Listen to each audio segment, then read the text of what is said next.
Assalamu alaikum wa rahmatullahi wa barakatuh. Welcome back, dear viewers. We are on our live program, Gems of the Heart, and I'm your host for the program, Junaid Dar. Dear viewers, Gems of the Heart is a unique program where we come to you on a weekly basis talking about matters that are pertaining to the heart, talking about issues relating to Tawheed, talking about Iman, talking about matters of faith and all those connected with our Iman. How can we learn these aspects and at the same time improve our hearts, improve our condition and draw closer to Allah subhanahu wa ta'ala. In this journey we've looked at Tawheed al-Rububiyyah, the oneness of Allah subhanahu wa ta'ala. We moved further, then looked at Tawheed al-Ibadah, the worship of Allah, how we can single out Allah in all aspects of our life. And we also looked at the exact opposite of that, and that was shirk, how one can make partners with Allah subhanahu wa ta'ala. And today it gives us great honor, great pleasure to say that we are now going to be talking about the third aspect, which is Tawheed al-Asma wa Sifat, the names and the attributes of Allah subhanahu wa ta'ala. There was a very beautiful hadith from the Prophet ﷺ which is found in Sahih Muslim, where the Prophet ﷺ is reported to have said that Allah subhanahu wa ta'ala has 99 names and attributes, and one who memorizes those will enter into paradise. Now that's very brief and that hadith needs explanation, but if you just look at it from the outward, is that here once again the names and attributes of Allah are another source for us to enter into paradise. So many different doors open up for us if we understand them and we implement them and we truly comprehend the meanings of the names of Allah subhanahu wa ta'ala, then once again we have another opportunity to enter into paradise. But how are we going to understand them? How are we going to implement them? How is this going to help us to draw ourselves closer to Allah subhanahu wa ta'ala? These are our questions, and we have a very special guest who's going to be answering those questions. So let's begin by introducing the Sheikh, and then we can go straight into our program. If I can turn to Sheikh Ibrahim Zidan, I'd like to welcome you to the program, Gems of the Heart, Sheikh. It's a pleasure to have you here again, and I'd like to begin by saying Assalamu alaikum. Wa alaikum assalam wa barakatuh. It's always a pleasure. Thank you very much.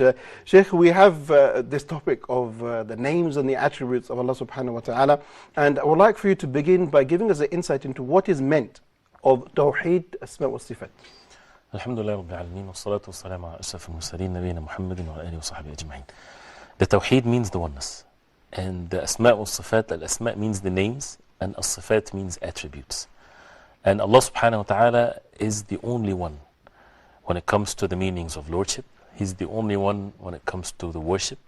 He's the only one worthy of worship, and He's the only one when it comes to His names and attributes. Nothing is the like of Allah subhanahu wa ta'ala. Okay. And that's why this Tawheed, which is the purpose of our life, is to worship Allah subhanahu wa ta'ala with this concept of a Tawheed or oneness. And this is the real monotheism, that not the one that people are deceived by. The monotheism, the oneness of Allah subhanahu wa ta'ala, that He is the only one when it comes to His names and attributes. Sure. And that's why it has an aspect of it that has to do with matters of belief, because we only know Allah subhanahu wa ta'ala, about Allah subhanahu wa ta'ala, from revelation from Allah. It's not something that we have to do it with our own reason and so on. It's from the revelation from Allah.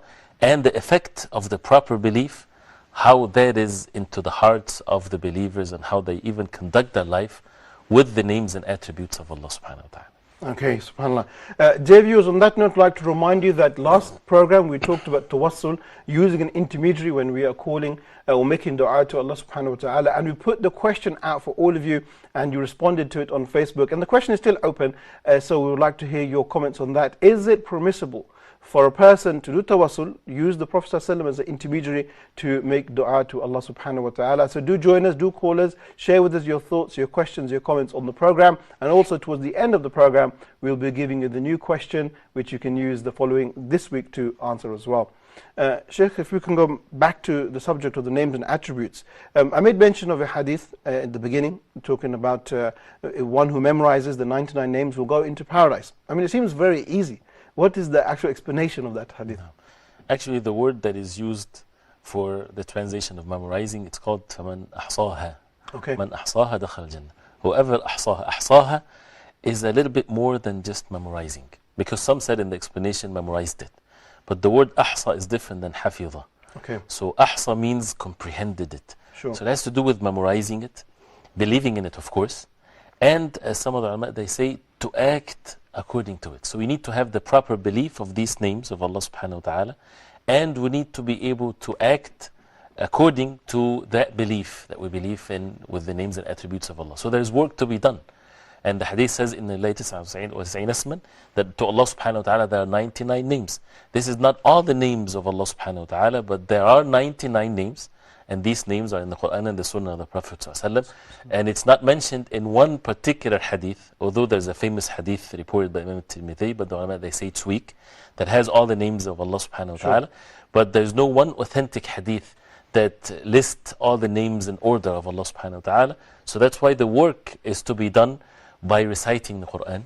And every time almost every page in the Quran talks about Allah subhanahu wa ta'ala and the names and attributes of Allah. Reflecting upon this, it talks about Allah subhanahu wa ta'ala for us to believe in these names and that to reflect in our actions and speech and to keep on making remembrance of Allah subhanahu wa ta'ala. Sure, and Sheikh, we've talked about this before, but it's not just a matter like many Muslims will have a massive frame in their house with the name Allah and the names of Allah surrounding that and put up on the wall, and they think this is sufficient.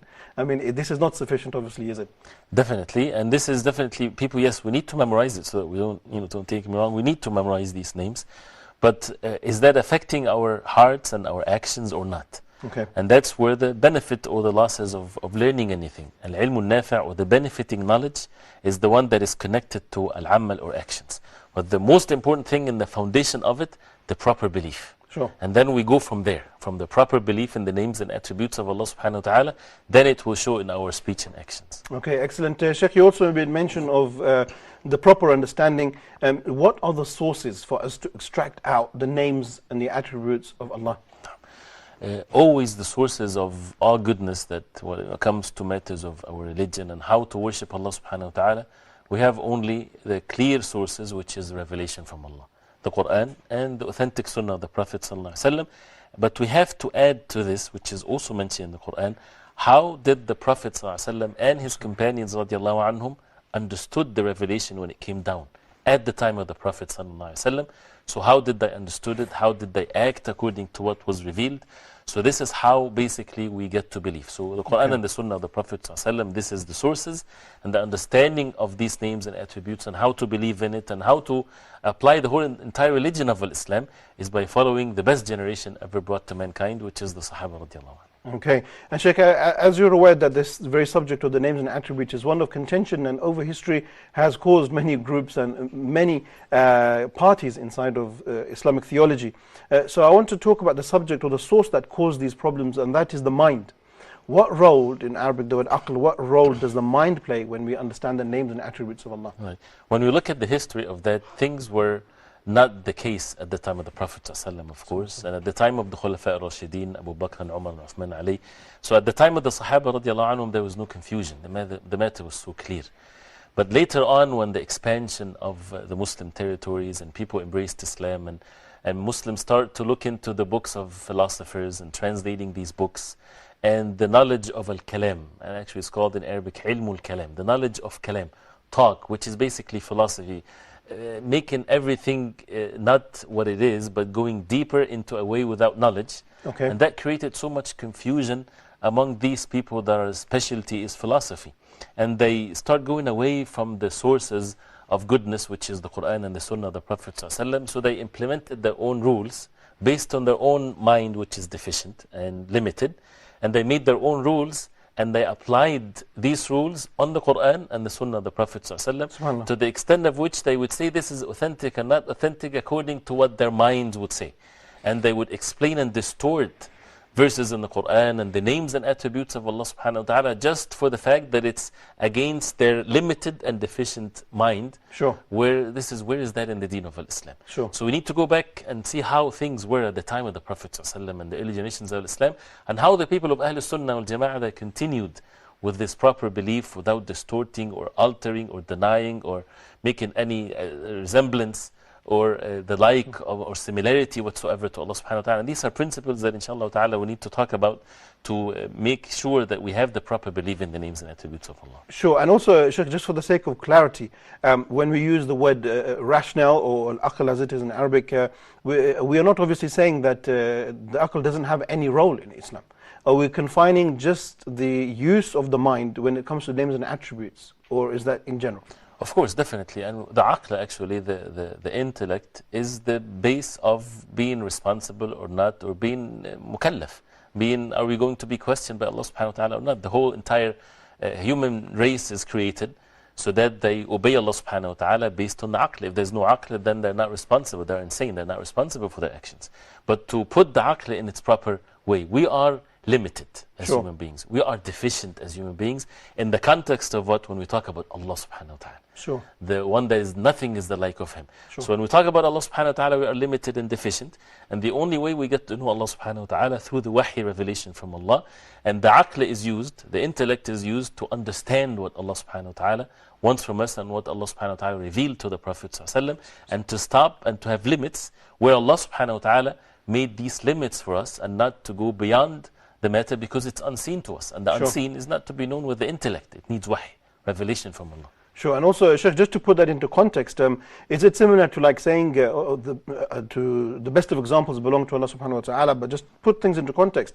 It's like saying nobody has all of the knowledge of physics, or all of the knowledge of chemistry or biology. So there is a line where you have to say, okay, I stop there, but there is something. So is it similar to that when we're talking about the Almighty, that we say it's true, but we don't know? Right, of course, there are things, many, many things actually. The norm is that we do not know, except what Allah subhanahu wa ta'ala permitted for us to know. But still the human being, because of that small intellect that they have, they tend sometimes to be arrogant. They Okay. think that they have the right to know everything, and if there's no sources of it, they would make their own sources from their deficient and limited aql, which is limited, so limited that that's why when we look into this, you know, and when we see how people deviated from the proper belief in the names and attributes of Allah subhanahu wa ta'ala, actually it sounds and it looks very foolish and silly, because it's compared to the, of course, to the truth and how the companions of the Prophet ﷺ, they believed in these names and attributes of Allah subhanahu wa ta'ala. They were consistent, they believed in Allah subhanahu wa ta'ala, and they made clear rules that nothing is the like of Allah subhanahu wa ta'ala. That's why the ulama, they put certain principles. Sure. So we need to hold fast to it so that we understand the names and attributes of Allah subhanahu wa ta'ala the right way. Sure, excellent. Also, Sheikh, is it fair to say then that many philosophers or those who use rationale to understand the names and attributes of Allah, if you read their material, you don't tend to find an increase in your iman or tend to find any spirituality when you read their works, but when you look at it from, like you said, how the Sahaba understood the names and attributes, you actually feel this motion, this increase in iman. And that's always the case when people go away from the revelation from Allah. It becomes human work, and it's all full of ambiguity and confusion, and they are confused, and that's why they bring this confusion to others. And that's why it's definitely for the believers, they should stay away from all of this confusion, and they should refer back to Allah subhanahu wa ta'ala in the Quran and the Sunnah of the Prophet sallallahu alaihi wasallam and the works of the ulama, the people of Ahl Sunnah. Okay, excellent. Sheikh, also, the names and attributes of Allah are a source for us to understand Allah subhanahu wa ta'ala. He is our Lord. In more detail, how exactly do we get to know Allah better by learning the names and attributes? Now, when we read the Quran, we see the names of Allah subhanahu wa ta'ala and His attributes. And the way we learn it is that we see in the Quran that Allah subhanahu wa ta'ala, nothing is the like of Him. We as human beings, we have attributes. And our attributes are limited and deficient. So when we talk about our attribute, we talk about deficiency, we talk about limitation of these attributes. I can see, you can see, we hear. So there is attributes of hearing and seeing and so on. But it's limited attributes, and it's deficient attributes because it fits our being as being limited and deficient. But when we talk about the attributes of Allah subhanahu wa ta'ala, Allah subhanahu wa ta'ala, nothing is the like of Him. He's the most perfect subhanahu wa ta'ala. So therefore these attributes is referred to the being of Allah subhanahu wa ta'ala being nothing is the like of Him. So there's no comparison here. And that's why one of the basic principle that makes a person believe in the names and attributes of Allah subhanahu wa ta'ala, that there's no similarities whatsoever. Okay. Whatsoever. There's no similarities. And therefore, we would believe in what Allah subhanahu wa ta'ala revealed, because who are we to say that if Allah subhanahu wa ta'ala revealed something, no, it means this or it means that. Allah subhanahu wa ta'ala knows best what He revealed and what He permitted for us to understand.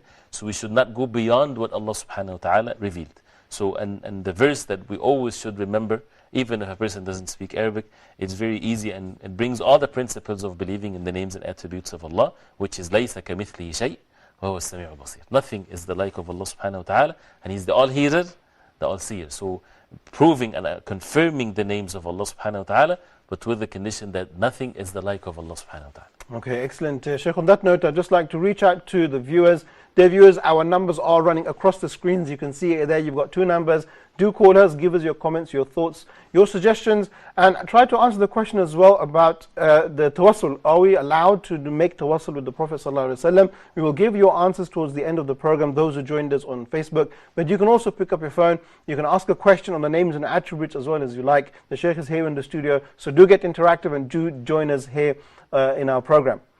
Sheikh, also many of the scholars will say that learning the names and attributes of Allah is another form of tazkiyatun nafs, purifying the heart, and just as our program, the focus of the program is the hearts. So how is that connected? The one that created these hearts, Allah subhanahu wa ta'ala. And the one that created the means for these hearts to be purified, Allah subhanahu wa ta'ala. So there's no way these hearts will be purified and will be elevated in matters of goodness unless it's filled with what Allah subhanahu wa ta'ala wants for them. And the best subject, of course, is Allah subhanahu wa ta'ala. So there's nothing more important and more virtue than Allah subhanahu wa ta'ala with His names and attributes. And again, this is why it's all over the Quran. When we read the Quran and the Quran revives and give life to our hearts, why is that? Because the Quran is the speech of Allah. The Quran is one of the attributes of Allah subhanahu wa ta'ala. So that fills the heart with the speech of Allah subhanahu wa ta'ala, with what Allah subhanahu wa ta'ala is with His names and attributes.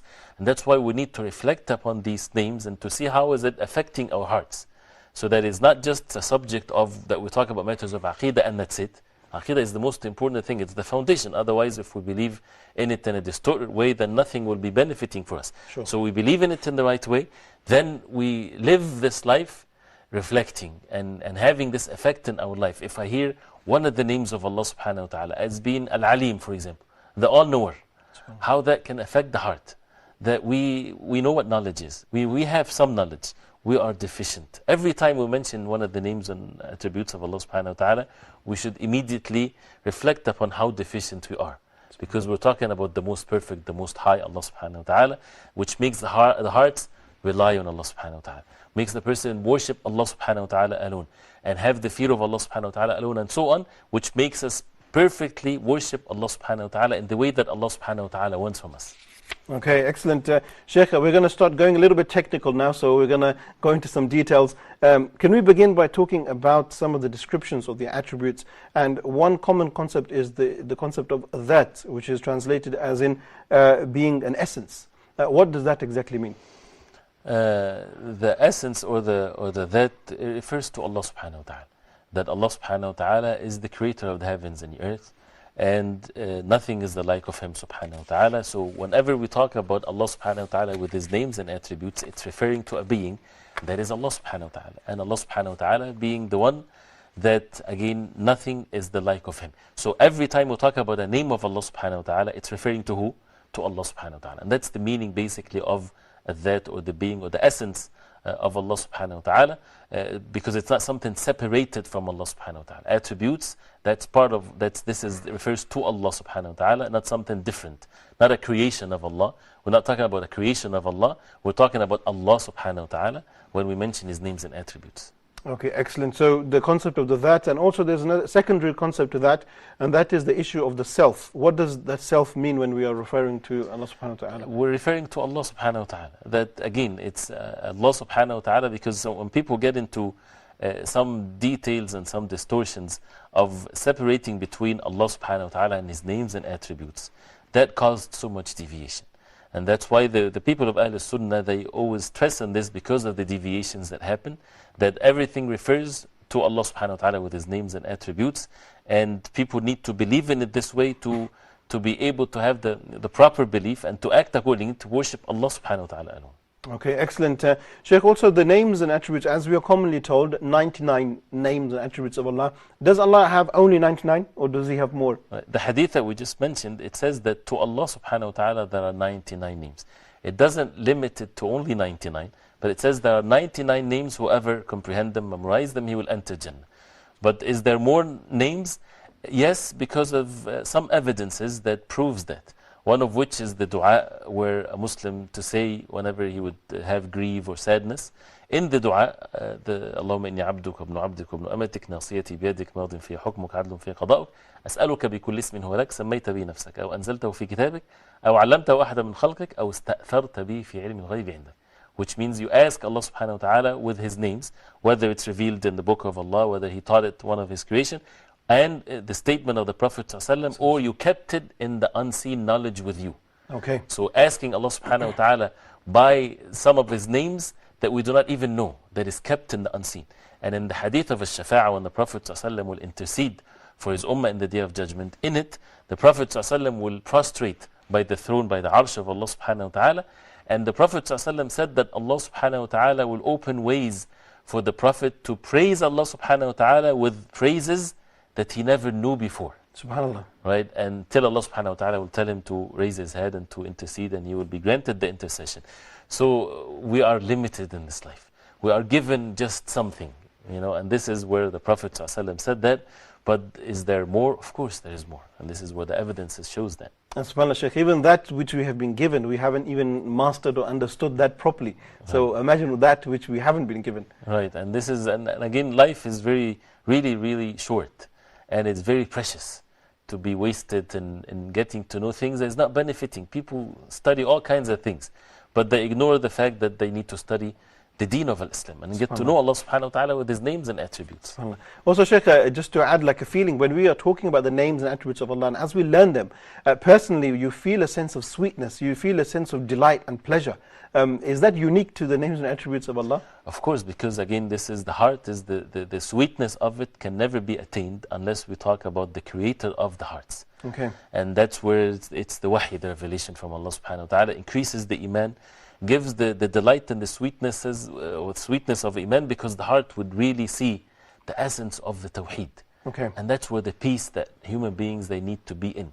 Whenever there's disturbance, is because of the heart being attached to other than Allah. So when the heart is all together on one thing, and that is to worship Allah subhanahu wa ta'ala alone, to know Allah subhanahu wa ta'ala with His perfect names and attributes. And by the way, this is one of the things that makes us as Muslims unique from all nations before. SubhanAllah. The differences between Islam and the distorted religions, one of which is in the names and attributes.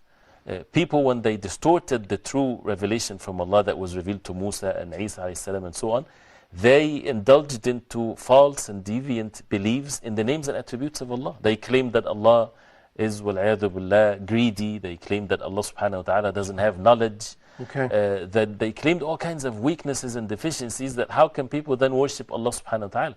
That's why you would find a lot of people in the West, really, they have bad expectations of Allah subhanahu wa ta'ala. They think of Allah subhanahu wa ta'ala as like another human being.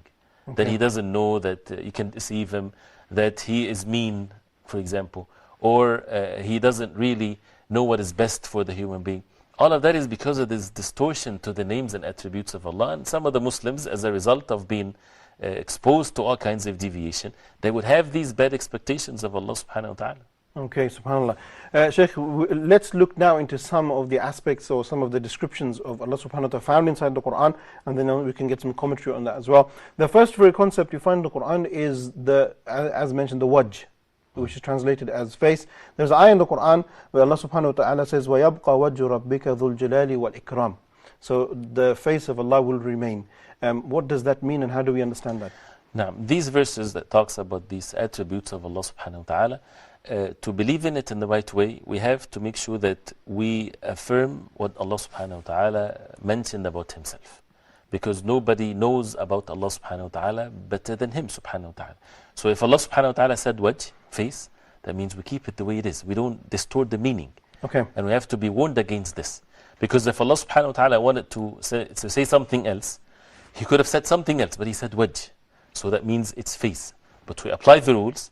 Nothing is the like of Allah subhanahu wa ta'ala. No similarities whatsoever to the creation of Allah subhanahu wa ta'ala. And we stop there. We don't go beyond that. We don't say how this face and so on. The verse also refers, which is the second thing, it's referring to the being of Allah subhanahu wa ta'ala.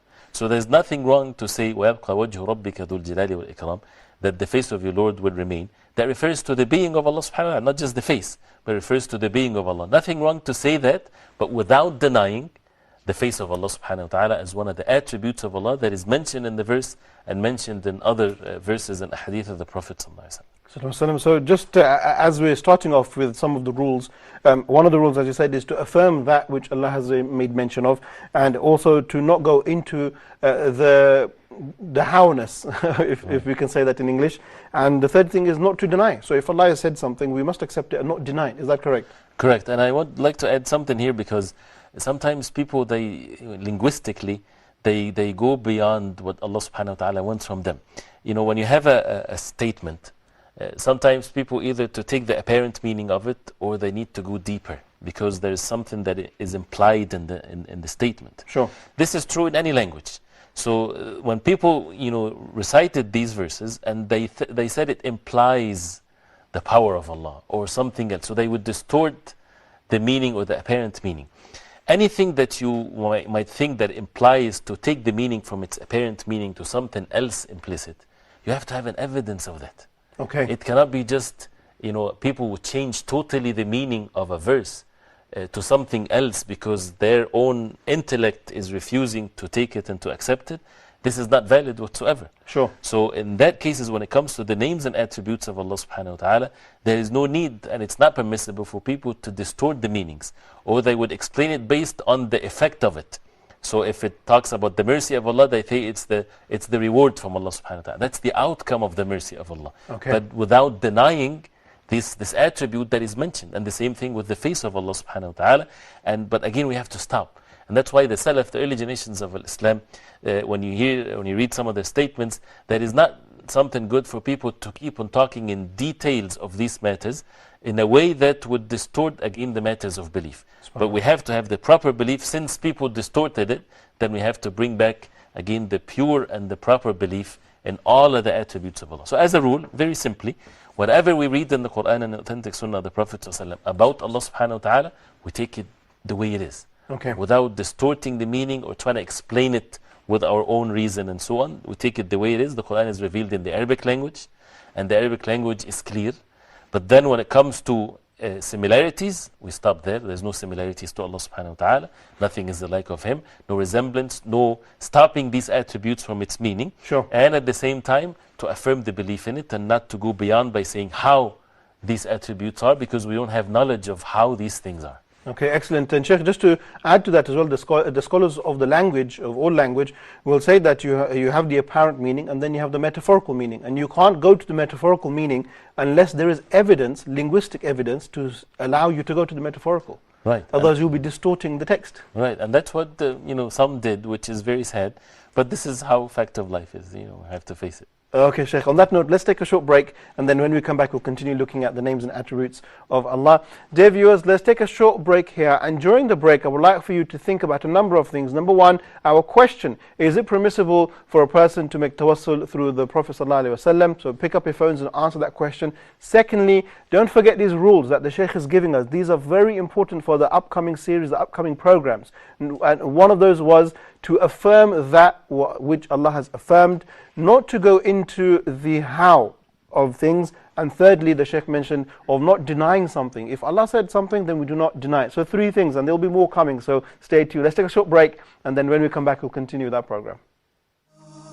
Assalamu alaikum wa rahmatullahi wa barakatuh. Welcome back, dear viewers, joining us on our live program, Gems of the Heart, where we have a unique subject about the names and attributes of Allah subhanahu wa ta'ala. We've begun the discussion, and we've also looked at some very interesting aspects of it, and looking at it from a linguistic perspective, also giving the rules on how we can engage or understand the names and attributes of Allah. Sheikh, we mentioned the three rules, as you made mention before. Are these the three key rules, or are there more to come?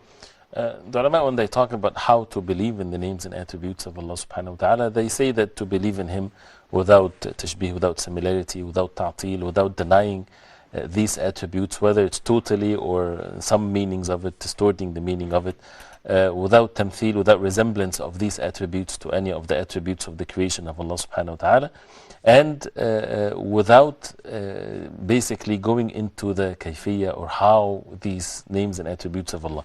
But we can have them briefly into three major principles, or three qawa'id or principles, that one of the imam, like Imam Muhammad Amin al-Shinqiti, he called it the golden rules Okay, of believing in the names and attributes of Allah. The first one is to believe in what Allah subhanahu wa ta'ala revealed. And Okay. that includes without denying and so on and so forth. To believe in what Allah subhanahu wa ta'ala said, we affirm this. The second thing is no similarities whatsoever, no tashbih, no similarities and no resemblance whatsoever to the attributes of Allah subhanahu wa ta'ala, because nothing is the like of Allah subhanahu wa ta'ala. And the third one is to, he even mentioned some specific words, قطع الطمع الوصول الكيفي, which means you completely stop any eagerness or zeal to know how. Okay. So we do not know how these things are. There is a how, but we don't know it. And that's where we stop there, and this is our limits. But we know the meanings of them, and that's part of believing in them and affirming them, denying any similarities, and we don't go beyond that. We don't say how these attributes of Allah subhanahu wa ta'ala are.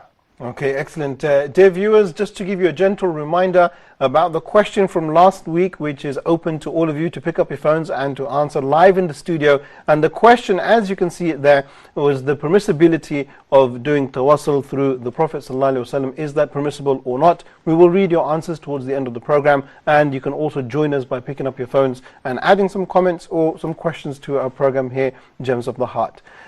Sheikh, now we made mention of the word wajh, and you gave an explanation to that, but I would also like to understand that how can we, by understanding this particular attribute of Allah, how does that increases in our iman, how does that affect our hearts? If the belief is clear and sound, then we should build on that, the fact that Allah subhanahu wa ta'ala, we seek the face of Allah subhanahu wa ta'ala, and what that means, it means we seek to see Allah subhanahu wa ta'ala in the Day of Judgment, because the believers, they will see Allah subhanahu wa ta'ala. Okay. And they will see the face of Allah subhanahu wa ta'ala in the Day of Judgment.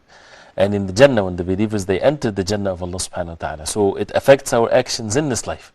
So when we do the good deeds, we remember this. This is what we're seeking. We seek to be close to Allah subhanahu wa ta'ala in the hereafter, to be in Jannah, to see Allah subhanahu wa ta'ala, where the believers will see Allah subhanahu wa ta'ala. And to be warned against doing the deeds that is supposed to be seeking the pleasure of Allah, to do it for other than Allah subhanahu wa ta'ala. As some of the hadith of the Prophet ﷺ, it says some of the meanings of which, whoever seeks knowledge, مِمَّا يُبْتَغَى بِهِ وَجْهُ اللَّهِ, whoever seeks a knowledge that is supposed to be seeking the wajh of Allah, seeking to see Allah subhanahu wa ta'ala and the pleasure of Allah, whoever seek this without this, then he would never smell the fragrance of Jannah. So that means the deeds should be for the sake of Allah subhanahu wa ta'ala, seeking the pleasure of Allah subhanahu wa ta'ala. Another thing, for example, and there are many actually, where the Prophet ﷺ, he said, to show the importance of this is such a great thing, whoever asks you by the face of Allah subhanahu wa ta'ala, like a beggar asking you, Okay. you should not reject him. You should give him something, right? Even if it's something little, but never turn down someone that asks you by the face of Allah subhanahu wa ta'ala. Okay. So it's all implications to this belief in the hearts of the believers. Okay, and Sheikh, you mentioned something very interesting which I would like you to elaborate further, is the fact that the believers in paradise, will they all see Allah subhanahu wa ta'ala? And adding on to that, is it the best pleasure that a believer can achieve in all of his life in this world and the hereafter, is to actually see Allah subhanahu wa ta'ala? No. The believers will see Allah subhanahu wa ta'ala in Jannah. And this is something that the verses of the Quran talks about it, and the hadith of the Prophet sallallahu alaihi wasallam.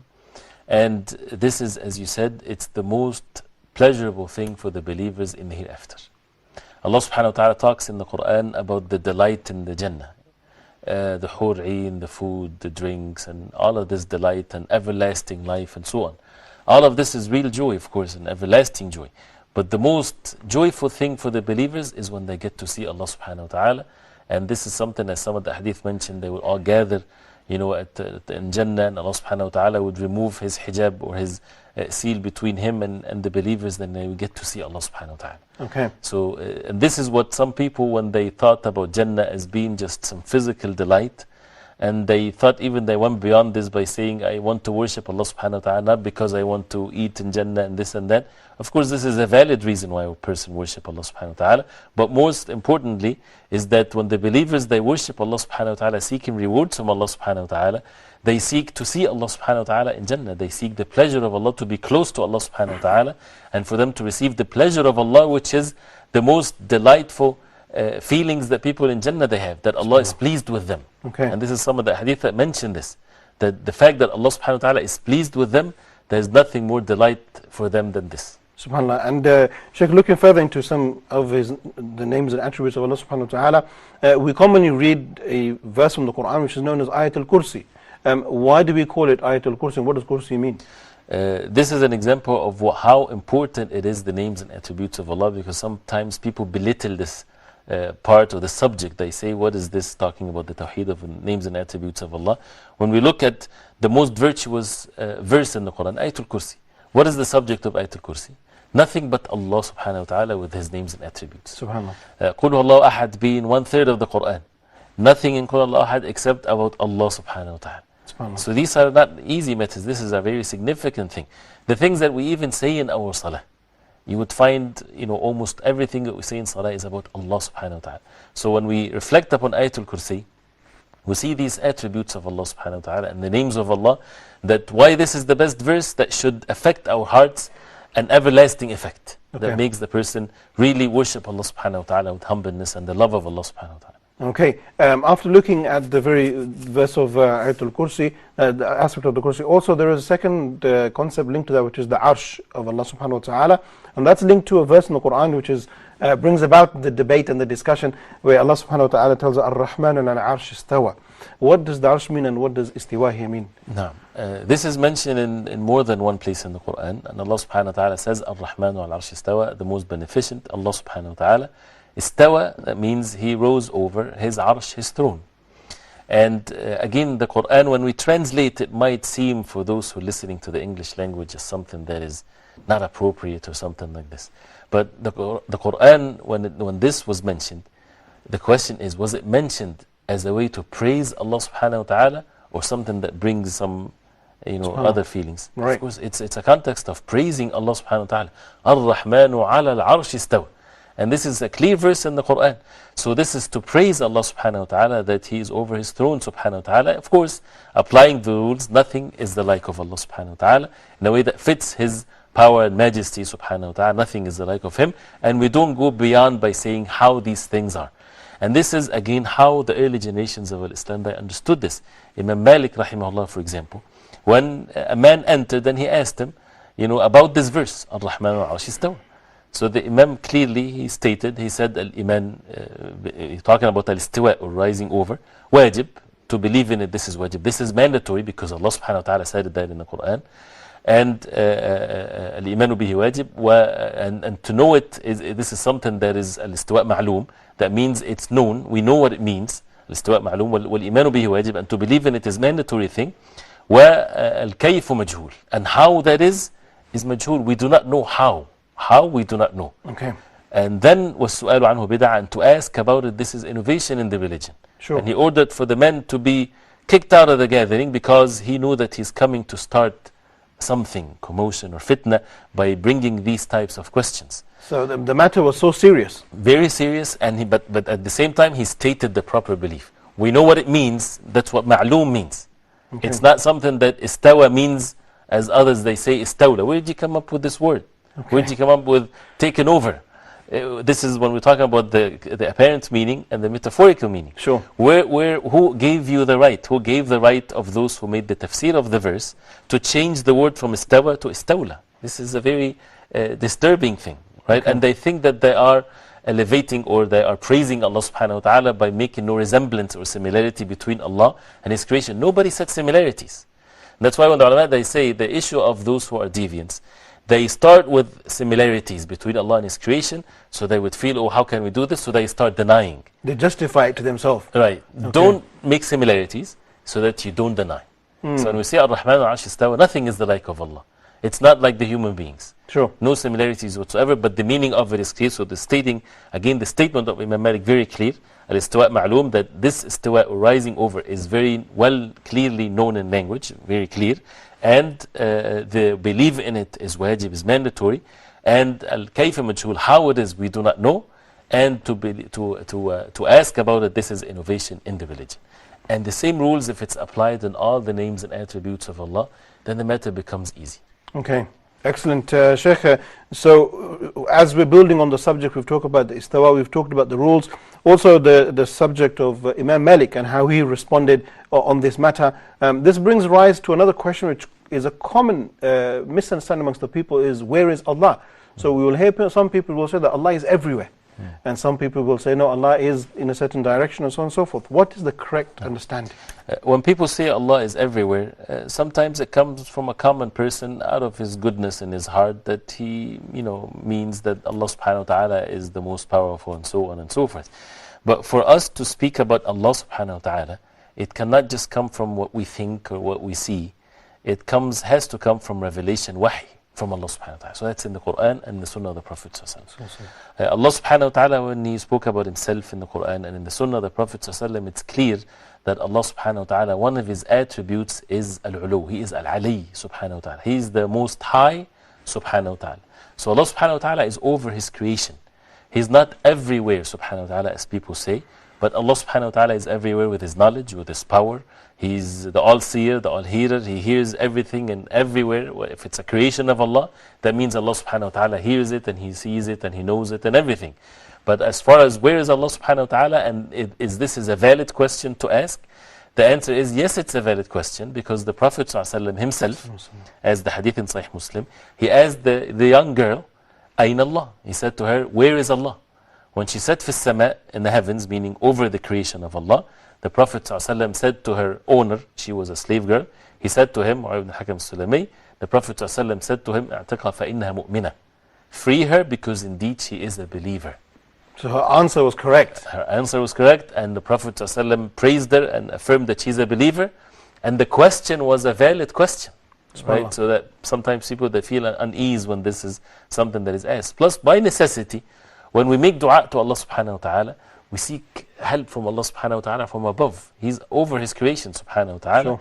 And that's why we have to, it's part of the manners of when what we say is according to what Allah subhanahu wa ta'ala said in the Quran and in the Sunnah of the Prophet sallallahu alaihi wasallam, not according to other people's understanding and sayings and so on. Sure. Also, Sheikh, obviously we have divine text and wahi here, but even when you look at like non-Muslims and when they refer to God or when they refer to Allah, they always look up. You see them even if there is a sports match or something like this, you will see them all praying and looking up into the sky. It's almost like it's from the fitrah that Allah is there. It's in our innate. It's not, so that's why it's with wahi and also in the innate of the people. Okay. All right, Sheikh, on that note, I want to read out some of the answers that we've had from the viewers about our question from last week, and then you can tell us if they were right or wrong. They've all given the same answer. So the question was, is it permissible for a person to do tawassul through the Prophet ﷺ? And we have 4 people who have commented. We have Sister Mary Oli, we have Sister Rose Muhammad, we have Sister Halima Muhammad, and we have Sister Amina Muhammad Abdullahi. And all 4 of them said that it's not permissible to do tawassul through the Prophet ﷺ. Sheikh, is that the right answer? Yes, mashallah, this is good. But as again, with the details that was mentioned. Okay. If it's with the love that we have to the Prophet ﷺ, yes, because it's your own actions. Okay. But not to make tawassul with the Prophet ﷺ, his being and so on. Okay, excellent. And we've got our question for this week as well, Sheikh. Would you like to introduce the question? Or Go ahead, Aziz.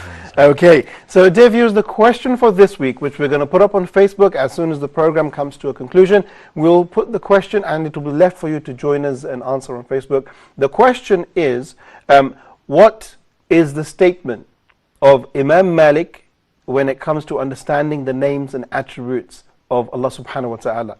You can see the question there on your screens. So what did Imam Malik say about going into the names and attributes of Allah subhanahu wa ta'ala? And you can watch the rerun if you want to hear exactly what Imam Malik said. The Sheikh gave a good explanation for that. Write your answers on Facebook, inshallah ta'ala. We will read your names out and also join.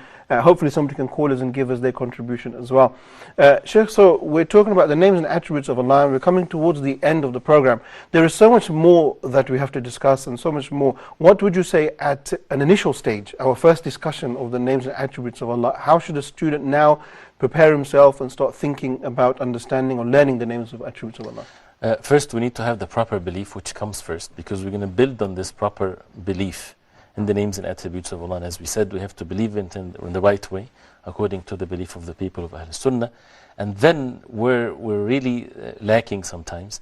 We need to spend the time to get to see the names and attributes of Allah subhanahu wa ta'ala as it's mentioned in the Quran and the Sunnah of the Prophet ﷺ, and how that should affect our hearts and our actions and our lives.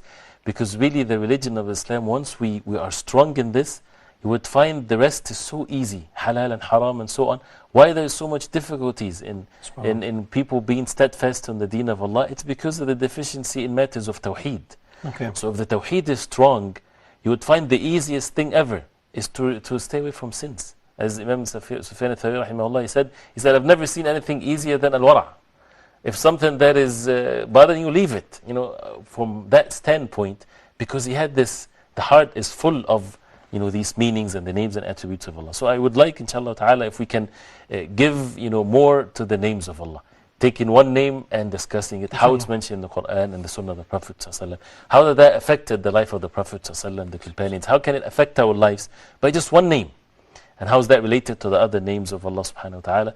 And this is how we change our life, one verse at a time, one aspect at a time.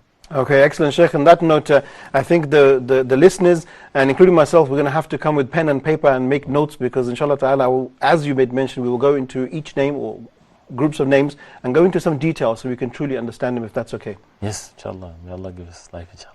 Okay, thank you very much, Sheikh. We've come to the end. I'd like to thank you once again for being here and giving us your thoughts on the subject. I'd like to conclude and say Assalamu alaikum. Wa alaikum assalam wa rahmatullahi. Thank you very much.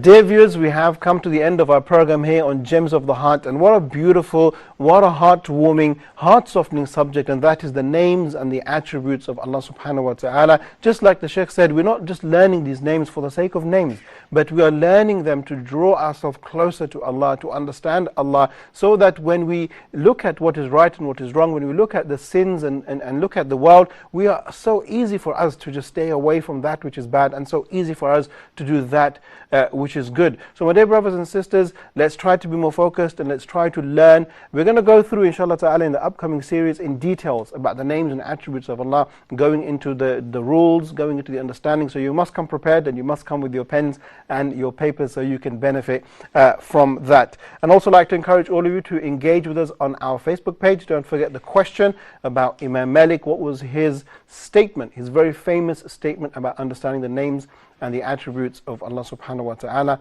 Dear viewers, we'd like to conclude here, and we thank all of you for tuning in. We will see you next week, inshallah ta'ala, on Gems of the Heart. So until then, Assalamu alaikum wa rahmatullahi wa barakatuh.